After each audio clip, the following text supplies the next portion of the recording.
Good evening to everyone. Thank you all so much for being here tonight. I'd like to welcome Mayor Brandon Scott, past chairs, our vice chairs, committee chairs, board members, and members of the Baltimore City Chamber of Commerce to tonight's event called The Future of Baltimore. I'm Will Holmes, chairman of the board of the Baltimore City Chamber of Commerce. I welcome you.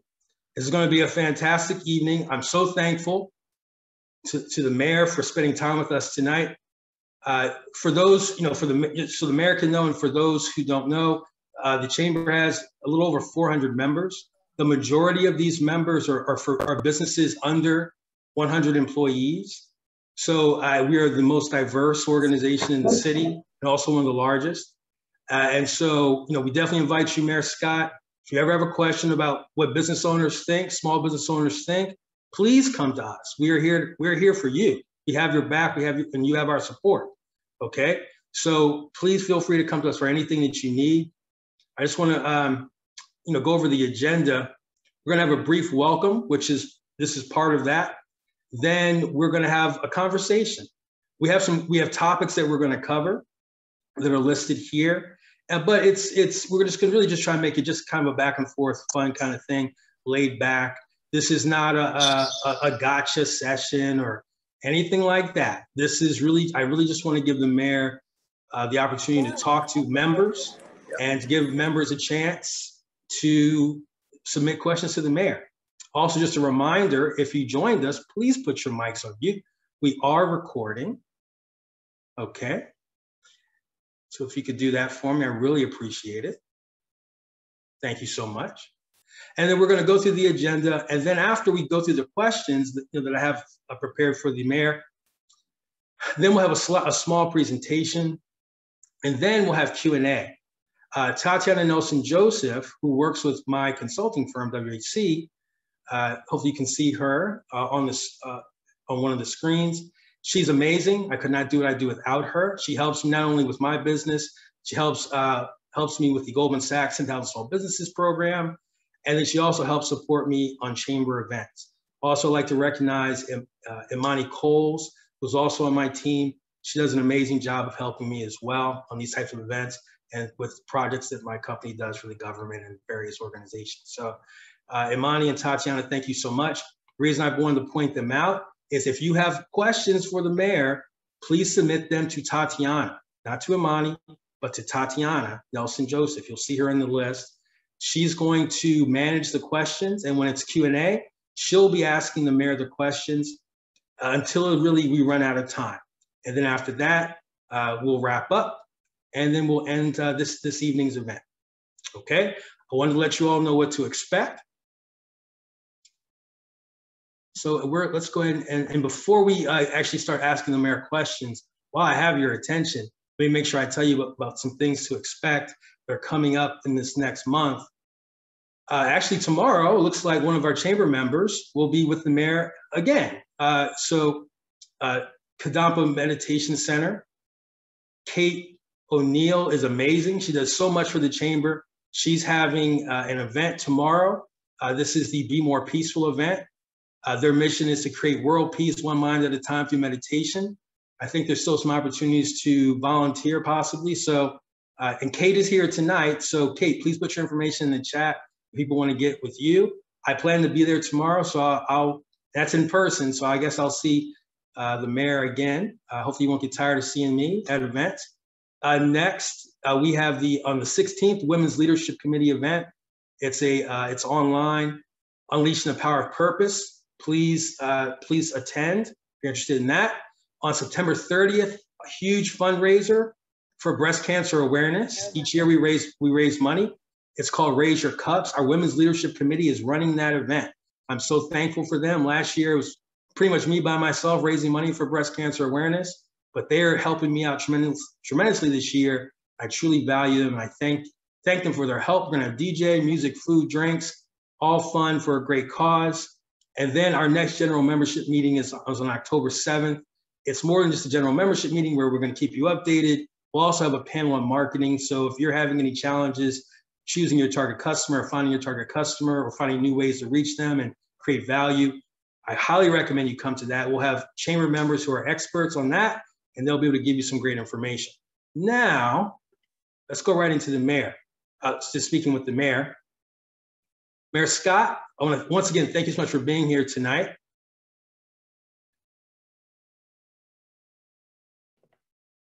Can you hear me okay? Yeah, I'm good, brother. All right, good. So I've got some questions. So instead of reading your bio, what I was hoping to do was really just ask you, like, how did you get to this place? How did you get to be mayor of a major city in Baltimore? I know you're from Baltimore, but if you could tell us about some of the pivotal things that happened that got you to this point. Oh, wow, man. Well, as you know, and good evening, everyone, and thank you, Will, and thank you, everyone, for having me. It's a true honor for me to be with you this evening, albeit virtually. Really, when I think about how I got to where I am now, it's really about my upbringing, right? Growing up in Park Heights, having a family on both sides, mom and dad, who escaped rural poverty from either rural Virginia in my mom's case or rural North Carolina in my dad's case, to come to this land of opportunity known as Baltimore. And then to grow up in a neighborhood like Park Heights, where I always tell folks is, imagine living in a neighborhood where your neighborhood was the center of the sports world for one day a year, and every other day of the year, you weren't even recognized really as human. That experience and the things that I experienced growing up and having a strong family and wanting to see people in my neighborhood and see my city be better is what drove me to public service. And I went to college at St. Mary's College, knowing that I got my degree in political science, knowing that I wanted to go into this line of work. I ran mentoring programs for Big Brothers Big Sisters before coming to City Hall as a staffer, and then running for City Council in 2011 at the ripe age of 27, and then for re-election. And in 2019, I was made the council president and decided to run for mayor in 2020 because I thought it was time for Baltimore to pass the baton to a new generation, to allow my generation to start to chart a new path for our city, building on the strength of the things that we know is great about Baltimore, but also building on the experience of really, as my good friend, Dr. Andre Bunley says, of having a mayor who's literally the first mayor who's experienced all the negative about Baltimore, all the drugs, all the violence, up close and in person, not being older, not being from Baltimore, but being in a generation that had to deal with it and sees it from a different way, noting that, using that as the inspiration to change Baltimore and how we can be a better and the best version of ourselves. That's amazing. I've led organizations for really my whole life, and I can't even imagine what it's like. And those are, decent, large organizations, financial institutions. I can't imagine what it's like being the mayor of a major city with all the challenges that Baltimore has. I mean, I can't even fathom it at all, and what you have to deal with even when things I think are going well. Just some of the feedback you may get. You're not going to please everybody. And I truly appreciate your resilience. And so tell me what it's been like during these extremely challenging times. I mean, you've got the normal challenges that Baltimore has. I grew up here. I've been here my whole life. On top of that, to have a pandemic. And so tell us how you dealt with that, and then even balancing public health with maintaining commerce. Like, how did you do that? Yeah, I think that, no one wants to govern in a global pandemic. And for me, living here my whole life and literally taking on this role, Will, because I knew it wasn't going to be easy, but I knew, right, when I talk about this first term in office, I always, especially when I'm talking to young folk and business folks, I talk to this about being like a foundational building thing, right? Thinking of the city as this skyscraper that was built all these many years ago, that for many decades, folks have tried to just put new windows on it or shine the top of the building up, when really the issues were at the core, at the foundation.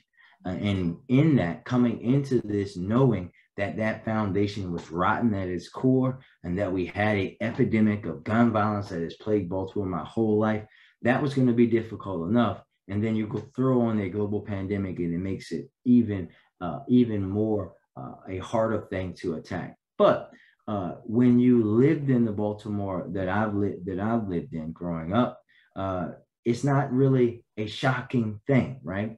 Because this pandemic has just exacerbated issues that we knew existed. Namely, when you think about the impacts that it's had on Black and brown and poor folks, and Black and brown businesses, and women-owned businesses, and people who have had a harder time, period, and even throughout the pandemic. And when you talk about that balance, right, you have to think about it like this. And as many of you know, my family runs a small Black-owned business here in Baltimore, several of them actually.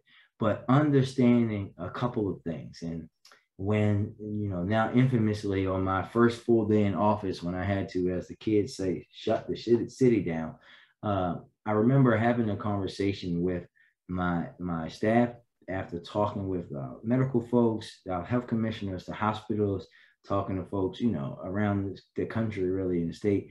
And they said, well, this is going to make a lot of people mad.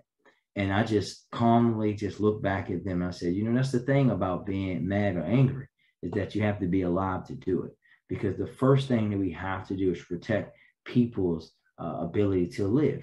And that's the first responsibility of government. But doing it in a way that understands the impact, right? No one ever wanted to do any of those things.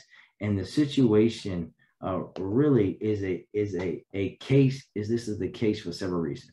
You know, when you think about Baltimore, right, you have the pandemic, but you also have historic redlining, lack of available credit, all this systematic favoritism to certain groups in certain areas and neighborhood. And given that we are in a city that is majority Black, and this is why I'm focused on making sure that people who have been left out of economic recovery, have been left out of everything else, are a focus point for us, because we cannot ignore them any longer. We have to help them grow. When you think about the awards that we gave out with BDC's Choice Award grants, right, on a need basis and not a first come, first serve basis, right, which was a small but good step into ensuring a more equitable distribution of that. But it's also about how we're operating a city writ large, changing those structures, making sure that we are providing more than just money, right? About supporting collaborative technical assistance network that we have, engaging partners to serve small businesses during the pandemic, something that we are being recognized for by Bloomberg, understanding that. And I think my position in hearing it directly from my family members in the family business helped me understand it in a different way, and being able to have that impact. And now, right, being at this point of the stage in the pandemic, where today we're being seen nationally as one of the cities that got it right,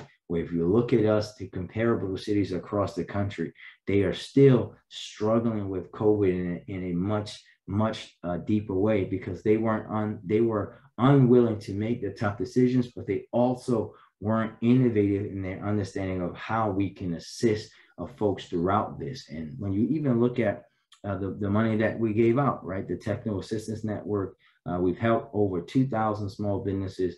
More than half of those were owned by people of color. It's one of the reasons why the network we chose to submit it to Bloomberg's Mayor's Challenge Innovation Initiative, which we were fortunate to be selected as one of 50 champion cities out of over 600 cities that applied. And we want to continue to grow that kind of stuff, open up safely, and do the things that we know will help us be a thriving city again.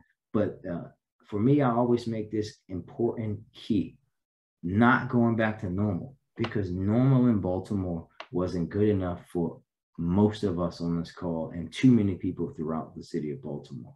How do we go back to being a better Baltimore? I like that. Thank you, Mayor Scott. I'm gonna take just a real quick, let people in the waiting room. They may not be on mute and that kind of thing. So I just want to let them, I didn't want them to interrupt you. I think Tatiana's letting them in. Thank you, Tatiana. For those who are just joining us, if you could, we're here with Mayor Brandon Scott. He's been talking to us. If you could please go on mute, okay? I really appreciate it. We are recording. Also, as I told everyone before we started, please be respectful of the mayor. Okay, if not, I will remove you from the event. And if you have questions, so please send those questions to Tatiana Nelson Joseph. She's working with us to manage the questions, and we'll have a Q&A section, a Q&A portion of the event at the end of this. Okay, so thank you, Mayor, for your patience on that. I just want to let people in so they get a chance to hear you. All right, so I just want to, just to kind of keep that, that idea going, and with that, we worked with, the Baltimore Together program. I definitely want to, really want to thank Paul Taylor and Sean Sinnett for their leadership, and also the BDC for their leadership on that. We did, between supporting the Baltimore Together initiative and then just taking calls from members, we did about 1,500 technical assistance calls last year, help people with PPP and EIDL. Also want to recognize some of the accountants that helped us. I think I see Kim Royster from Kimberly Services on the phone. She helped out, helping people understand what PPP and EIDL is and how to do that, and how to get those things, that information submitted, get help with their accounting. And so I just want to recognize them. But just to actually get to the question, during COVID, obviously there was a lot of effort, and I think the city did an amazing job providing resources. And I say this all the time, we work all over the country. We do some work in Kenya. Baltimore is rich in resources. There's so many programs, and I've really seen it evolve. I remember when I started 16 years ago, it was just Paul Taylor. It was just Paul, and I would not be where I am today without Paul, because he met with me and talked to me, and I had no idea what I was doing, and he really helped me. But I've seen an evolution here in the city. If you could, tell us about some of the resources that people need to know about here in Baltimore. Well, I think you started with ended with the one of the most important, right? The work that Paul's office does and that Sean does out of Paul's office, we cannot replace that kind of work. So they're always a great resource for folks to come to. You talked about, and we're going to talk more about Baltimore Together, I know, but you talked about BDC. Always, going to BDC, BaltimoreDevelopment.com. It is not your uncle's or your father's BDC. They have the direction from me about how to be more equitable, how to be more focused on small businesses in our city. And I really, really do want to uplift Baltimore Together and want folks to come into this understanding of how we're going to be moving forward by going to BaltimoreTogether.com, so that we really can build a better, more inclusive economy in Baltimore and do it together, which is the only way that we can do it. Excellent. I tell you, it is, my consulting, we do business and management technology consulting. So I'm sorry, man. I forgot one thing too. And as we now we're going to be moving forward with the federal recovery dollars, I will just always ask that all of our small business owners also just keep paying attention to our Mayor's Office of Recovery, which is and our ARP funds, which is arp.baltimorecity.gov. Excellent. I'll tell you, Sean and Paul do a great job of making sure I get that information so I can push it out. We have a weekly message that goes out to about 12,000 people in the business community every Monday at 10 o'clock. So they always make sure everything that you have going on, they put it through to us and we push it out. Same with BDC. Anything they give us, we push it out. So that's good. And I can tell you, my thing is management technology consulting. That's really all I know how to do. I've been doing that for 16 years. And to really see how the city responded last year, amazing, absolutely amazing. Because other cities we work with, it was not the same thing. And so I definitely want to applaud you for that. And I'm not just saying that because you're here either. I say that when you're not around too. Baltimore did a really great job of responding to businesses last year. We have lots of resources here, but what would you say to a business that was thinking about moving to Baltimore? What would you say to them to either entice them or educate them on some of the things that they can have to look forward to if they move here? Yeah, and this is something I actually just did last week. I always tell folks that I have the privilege of leading one of the most beautiful, culturally rich, vibrant, and diverse cities in our country and the world, with a prime location and affordable cost of living that will not be matched anywhere. And also, I challenge people, right? I think one of the things, Will, that some of my predecessors failed to do is to allow a narrative about Baltimore to be created and not to highlight the great things that are going on here and the opportunities that are going here, because there is a lot of demand, especially for small business. And we're willing to welcome people with open arms, but we're also going to beat our chest a little bit, right? And I like to tell folks, like, look, these other places are nice, but they're not Baltimore. We know you've heard all these other things about us, but this is also who we are. Come to Baltimore, be a part of the greatest comeback story in the history of cities in America, where we're going to do what Baltimore has done throughout its history. When you think about the history of this country in particular, where would this country be without Baltimore? When they thought we were down and out, we won. And we always come back. We're gritty, we're grimy. No, we're not the fancy shining lights place. We do the work. We're going to be here. People are dedicated to our city. They're dedicated to their businesses. Workers are dedicated to making sure that they are working at a high level. And folks just have to understand the true essence of Baltimore, which is up to me, all of us on this call, to continuously push that on folks. Excellent. So with, one thing that my members talk about, and I live in the city, like I live downtown, I live, either in Fells Point or Harbor East last 20 years. And so I love it down here.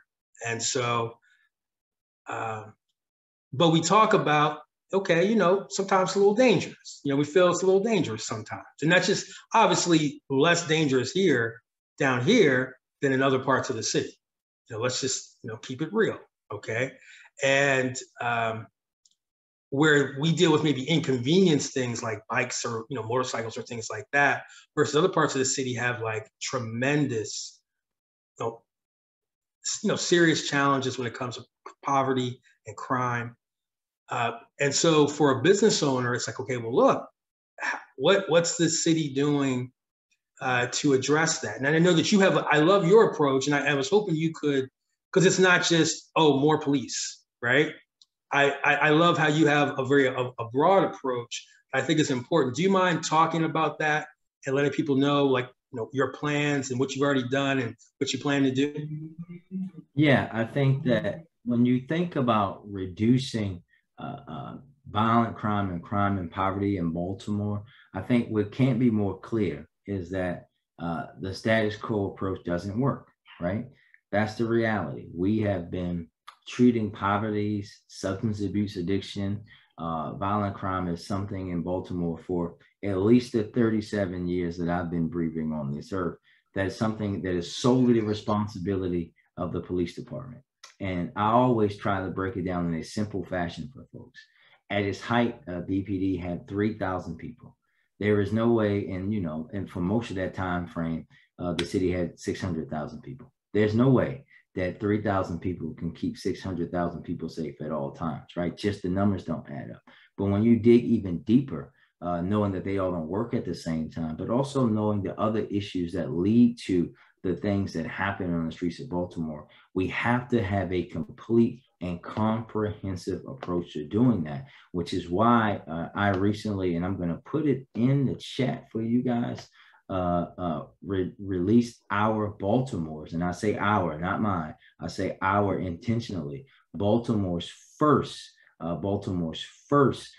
comprehensive violence reduction strategy, because we've never had that before. We've never looked at violence as the public health issue that it is, as the issue that all agencies, not just the police, should be involved in. This has three pillars to that approach.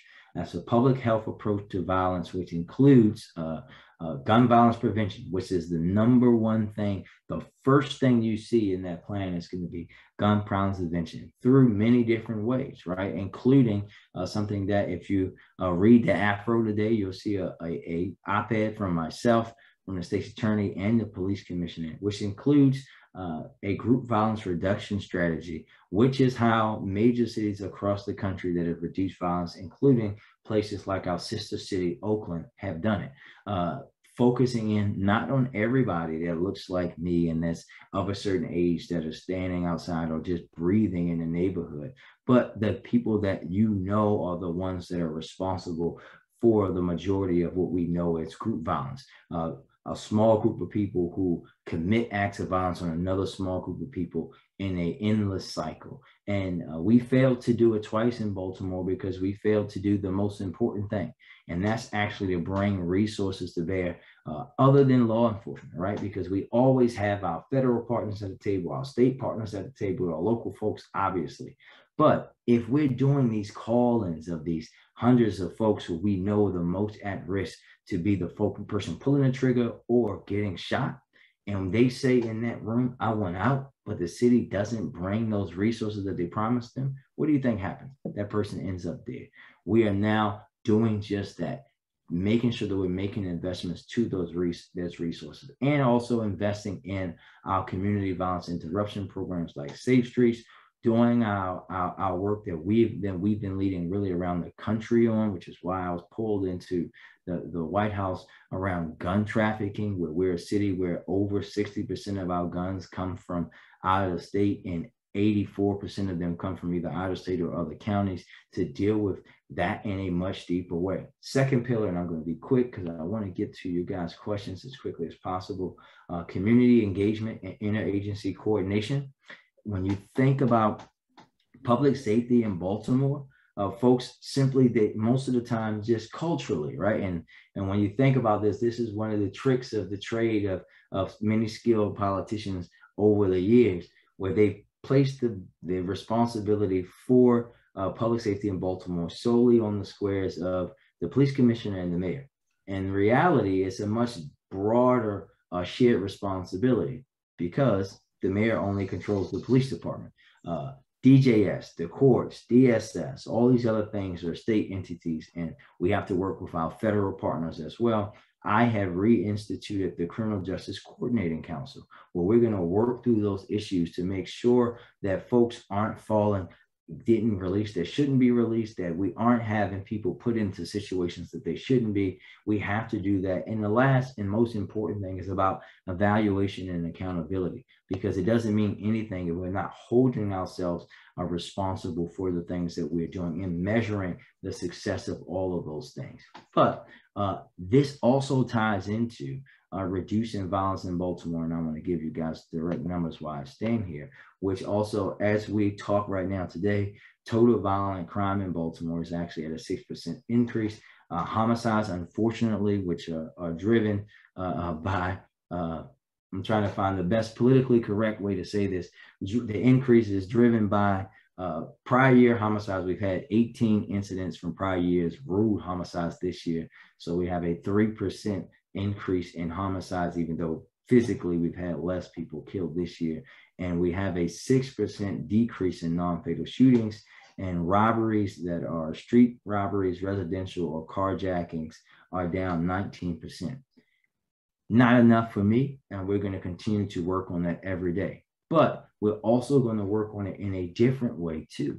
We're going to be launching in the fall Baltimore's growth plan for 2030, which will prioritize our key issues, right? We talked about building public safety, but it's also about cultivating an inclusive, equitable economy by investing in minority and women-owned business, making sure residents in historically underserved parts of the city have the resources they need to become successful members of a modern workforce, and helping them grow to be entrepreneurs, helping returning citizens reintegrate into our economy and society as a whole. And of course, making sure the city bounces back from COVID-19. That's how we have to do this. We can no longer look at it as just an immediate thing that we have to deal with or a long-term thing. We have to do both at the same time because the future of the city depends on it. Excellent. I agree with you, Mayor. I'm going to just really quickly, I'm going to let people in the waiting room. They may be a little noisy, so we're going to let them in.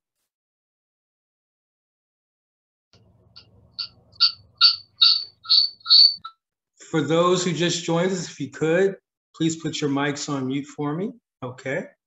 And the way we're doing this is if you have questions, you'll see Tatiana Nelson-Joseph. She is helping me to facilitate tonight's event with Mayor Brandon Scott. Please send her your questions. She's going to manage that and present a few of the questions to the mayor at the end of this. We have the mayor for about an hour and we want to respect his time. Obviously, he has a city to run. So we want to make sure that we use his time wisely but definitely respect him and thank him for being here. All right, so I'm going to go on to the next question. So, we've talked about COVID-19, we've talked about resources.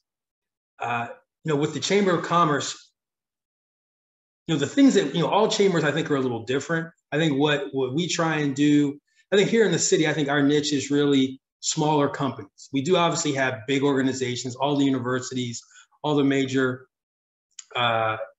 banks and hotels and all that. Those are their members, BG&E, City of Baltimore, Hopkins, et cetera. But the majority of our members are smaller companies, under 50 employees. And the things that, the value proposition we have for our members is we connect them to more customers, capital, business leaders, procurement opportunities, resources in the city. We work really closely with Paul Taylor and Sean Sinnett to get them what they need, especially those free resources that the SBRC offers, and the SBA. Tanya McCoy also does an amazing job there. Great partners. Jan Walker-Yamago with Department of Labor works with us really closely. She's amazing. So I definitely want to give her a shout out. I think she's here tonight. But we do those things. That's what our members ask for. Plus also cool events where they can come and network, right? And that's what we really deliver to our members, to our 400 plus members. It's, and that's what we deliver. As you run the whole city, and obviously having the ability to attract businesses here so they can hire city residents and do business in Baltimore and increase the tax base and all those things. Tell me about your strategy. I mean, you touched on it before about the story you tell, but tell me about like the biggest challenges you have. Like, what do they say to you? Like, well, I'm not sure about coming, but what is like the biggest challenges you have, as far as retaining businesses, attracting new businesses, and retaining citizens to the city of Baltimore?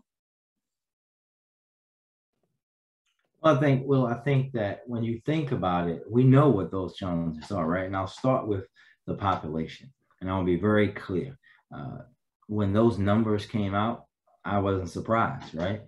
Because the reality is that you're talking about the culmination of more than 70 years of population decline. And when you look at where we lost people, we lost population geographically. You look at that, you saw a lot of loss. Most of the folks were leaving were Black folks living in neighborhoods that have been ignored for far too long, right? We all knew that. And what we have to do is to tackle the issues and the things that have been driving that, right? We know being the birthplace of redlining and the disinvestment and the underinvestment on purpose has helped to do that. When you do that, you get the violent crime, you get all the things. When you have a city government structure like the one that I inherited that was stuck in 1993. You can't be a 21st century city helping your residents in a 21st century way, helping your businesses in your 21st century way, or attracting people in a 21st century way when you're stuck in the 90s, right? To give you guys an example, I know that Sean and Paul knows this more than Sean, when I first got there, they were still doing their timesheets by hand, right? In 2020. That tells you how can you expect a city who didn't have GPS in their trash trucks to be a city that's actually moving at a pace to help residents, to help businesses in a 21st century way. So when you think about all of that and you highlight the high level problems of violence, of course, of COVID, of decay of infrastructure, it all ties in together. And that's why I think that it's critical. And we've been talking about the inclusive economic strategy, and we just released Baltimore Together, which is a platform for inclusive prosperity. And we want you all, I don't want to forget this, we want you all to comment. You're able to do that through September 30th, and you can do it at baltimoretogether.com. And it lays out the opportunities and the challenges we see in the future, right? One of the main themes in that is to build a more equitable economy by supporting small Black, minority, people of color, owned women businesses, helping that growth, which has been stagnant over the last decade. The city itself has done a tremendous job of investing in all these bigger businesses and leaving, unlike most cities, and this is something that I learned in my time in leadership at the National League of Cities, where the job growth was driven by the small businesses. The city has been, that's been flipped for us because we haven't been investing in them. And now we're going to be investing millions of dollars in small business and growth and recovery and helping that expand. And you'll see a major difference as we move through the next few years of how we'll do that. And my hope is that through Baltimore Together and all the efforts that we have to reform city government, to tackle violent crime, to get our basic services back up, to move us into the 21st century, that we can open economic opportunities for more residents, that we can go and physically attract more folks to come here to grow the talent that we have in our neighborhoods that have gone untapped because people are not made aware of opportunities, or they come from neglected places where they just don't get that because of systematic issues. That's how we will handle the things that we need to in Baltimore. Thank you, Mayor Scott. And we're starting to wrap up. We just have a couple more questions, then we'll do Q&A. Which you touched on, the Baltimore Together report. I put that out to everybody this past Monday in our weekly message. So there's a link right, as you said, baltimoretogether.com. There's a link right there in the newsletter. You can go and we actually participated in that SEDS data gathering. We worked and we talked to a lot of you to get some of that information and pass it on to the BDC. So please give your comments. It's really, really important that you, if you want to have a say in how the direction of the city, please put your comments into that report. So the last thing I actually want to touch on is leadership. And I said it, and I say when you're not around, I really admire how you're fair. Like, I've lived here my whole life, and I always see, certain groups of people, and I talk from a place of privilege. I'm one of those people, right? They get a lot of advantages because of where you live and the kind of work that you do and the money you make. I get it. So, I understand. I'm talking from a place of privilege, but I love how you are fair and you work for everybody. Like, I see it. And I love it. And so for a person, and we have a lot of great leaders here in the chamber, for a person who is either a leader and they feel maybe tired or worn out from the challenges that come with leading, or maybe they're an aspiring leader and they're trying to figure out, hey, I want to be the mayor one day, or maybe I want to lead my nonprofit, I want to lead my organization better. What kind of advice would you give them? Yeah, the first thing that I would say is that leadership isn't easy, and it isn't glamorous, and it isn't what folks think it is to be, but it's necessary, right? Because when you think about whatever you're talking about, whether for me it's a city, whether it's used for a business, whether it's a nonprofit, whether it's school, whether it's your neighborhood, if you want it to be what you think it can be at its best, then you have to be a part of that. But at this moment, it's important that leaders, and I think you hear me say this a lot, that leaders have to, in this moment that we're living in, not just in our city and state, but really the world with the insanity that's going on, we need folks to lead to do the right thing, even when the right thing is not the popular one, even when the right thing will impact them personally negatively, whether for me that's politically, whether it's you as a business, because we're at a moment where the core of our society is a war for it. And we have to make sure that we are keeping ourselves and pushing ourselves to be better. So if a plan or policy or something isn't equitable and inclusive, you know it won't be sustainable. We have to take those things on right now. If we don't address our problems now head on, we're only going to exacerbate them down the line. For too long, right? Baltimore carried on this way. And I always tell folks that it's not a day that goes by that they don't come into my office and say like, yeah, well, they made this decision before you was born, but the check is due now and they signed it Spalding because it's bouncing around. We can't do that anymore. We can't kick the can down the road to the next generation. We have to, leaders now have to make the tough decisions for the not just the next year, right? I tell folks I'm not governing just for 3 years to get reelected in the fourth like we've had from mayors at all of my lifetime, which is, you know, no disrespect to them who I love, you know, my predecessors, right? Who I have the most admiration for, but we have to be different because the world is different. We have to think about 5, 10, 15, 20 years from now, in addition to focus on today and getting to that identity. And really, leaders have to be willing to be uncomfortable now in ways that you weren't before, because that's the only way that you can lead, by understanding the ever-changing nature of the world that we live in. I love it. And, you know, I feel that. I just run the, you know, little Chamber of Commerce. You know, you run that whole city, and, you know, I admire what you do. And so, you know, one of the reasons I wanted to meet with you tonight and have you on, so I wanted to, you know, of course, have you talk to everybody, but I also wanted to, you know, present this on behalf of the Chamber. So I'll make sure to get this to you via Paul and Sean. I don't know if you can see it, but it says the same thing that's on this image on the screen.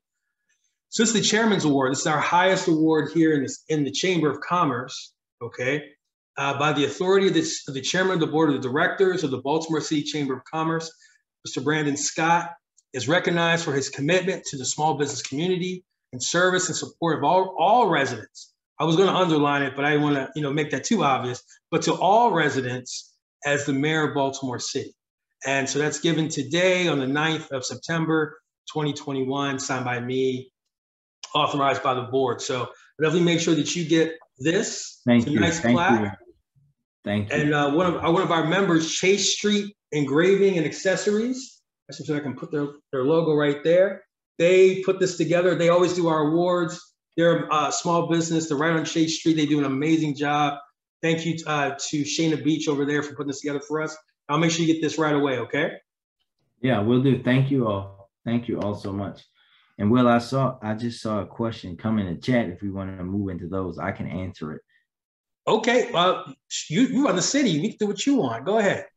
Thank you. There was a question from, let me see. It was from Ann, I think Ann Williams. And hi, Ann asked, what did I learn on my White House visit? So you guys are gonna, a lot of folks don't know this. And I'll say this, I'm trying to say it in the best way to not get myself in any trouble. So a few weeks before I went to the White House, I actually had a meeting with the president's staff who was planning that meeting. And through relationships that we have here in the city with both the vice president and the president's administration, and they were asking me, like, what do cities need from this administration to help with, you know, this epidemic of gun violence that is taken across the nation? And I just simply told them, I said, look, you guys, here in Baltimore, we have money for policing.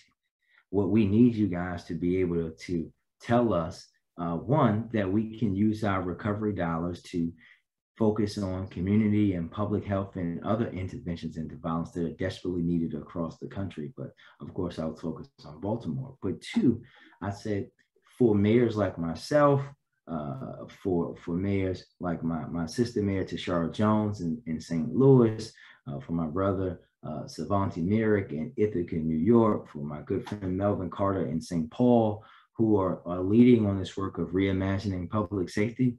We need to hear the president. The president needs to be a leader in saying that the country needs to treat violence like a public health issue.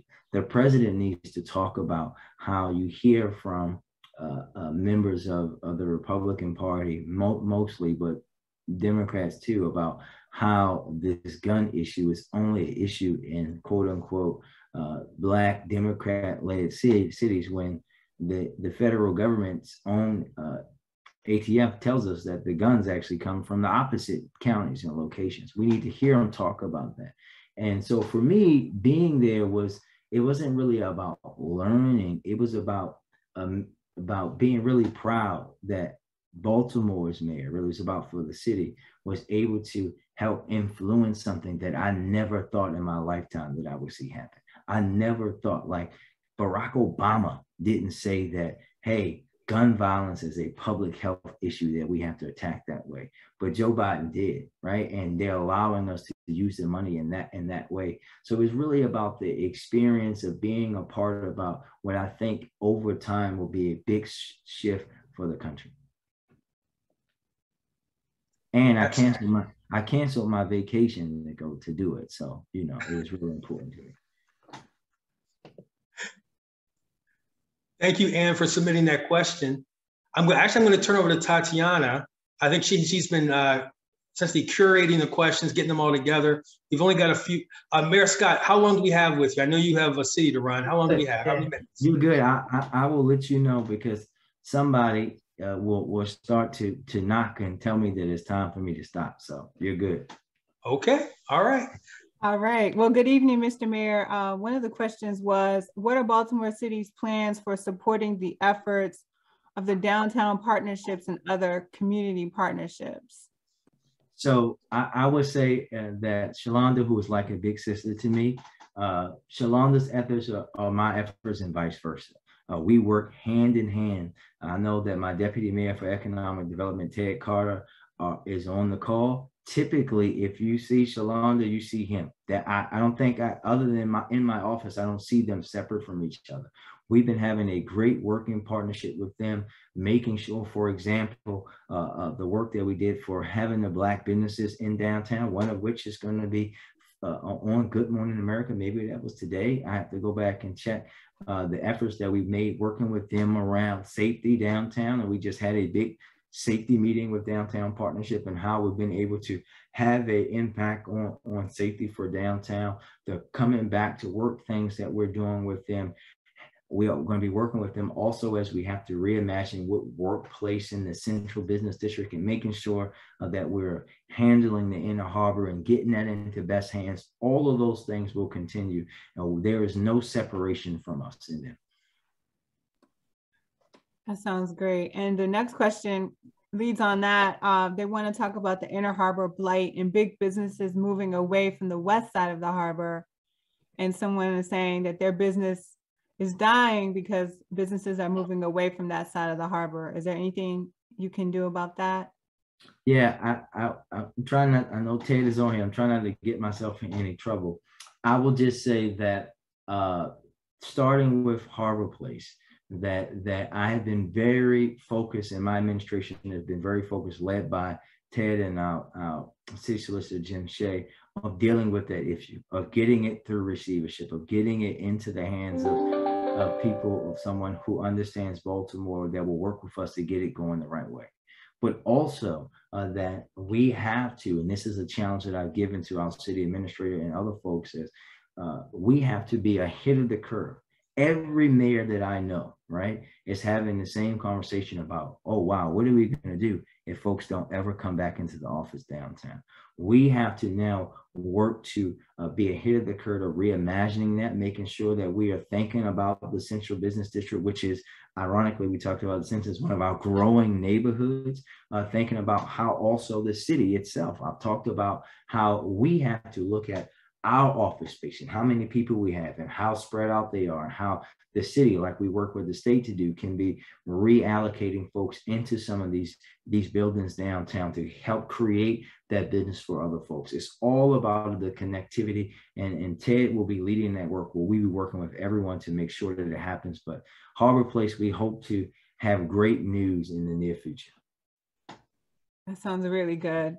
The next question, what is Baltimore City doing to build on the success of the homeless program, where the homeless are placed into hotel rooms and receive social services? So we're looking to expand it. Actually, we have a request out to hoteliers in Baltimore for us to buy them, buy hotels from folks so that we can expand on the great work. If you at the Lord Baltimore, which has been a great program for us, we know that we have to have affordable and quality and safe housing for our residents experiencing homelessness, and we're going to continue to do just that. Actually, today we did a groundbreaking on Sojourner, a place in Oliver, which is going to be a 70-unit place in East Baltimore to help rehouse some of our residents suffering from homelessness. And we're looking forward to tackling that issue in a deep way. But we want to buy hotels, and we should have some news on that soon, because we put the request out and are just looking through them as they come in. All right. And then we have one about, what is the plan to shore up the city's cybersecurity infrastructure and processes? Great question. Actually, I'll tell a funny story on that one. So the night I became city council president, I finally got home, and it was about, I typically go to sleep at like 1:30. So I was looking at my email at 12:07 a.m. and I was like, my email's not working. So I called someone else. I think it was Councilman Costello, who I knew would be up. I was like, hey man, is your email working? He's like, no, it's not. They didn't send an email about the server being down. And at 4 o'clock in the morning, they called me and said we were hacked. But since that time, led by BSID, the city has spent a lot of money in increasing our cybersecurity. We put more things into the infrastructure, into the policies and the practices. I actually had to change my password for the umpteenth time again yesterday, and we're going to continue to make those investments. And it's something that was very personal for me. As a former computer programming student at Mervo who was screaming to the high hills, there's actually a video of me at a budget hearing, literally the year to the date that we got hacked, saying we need to invest more money. And we have another phase of that that's going to come. We're modernizing those systems. One of the big issues is that different agencies had legacy systems, and we had computer systems in Baltimore that the company that created the system didn't exist anymore. The only person left on the planet that was still working on that system worked for us. And we've been able to put all those things to bed and continue, and we will continue to do so. And just for a little bit of candor, and there's a personal, if you're in my office on my floor, there's personal cyber security, because number one rule is if the mayor walked past your computer and it's unlocked, you will email the mayor and say you quit. So you better lock that thing up really quickly.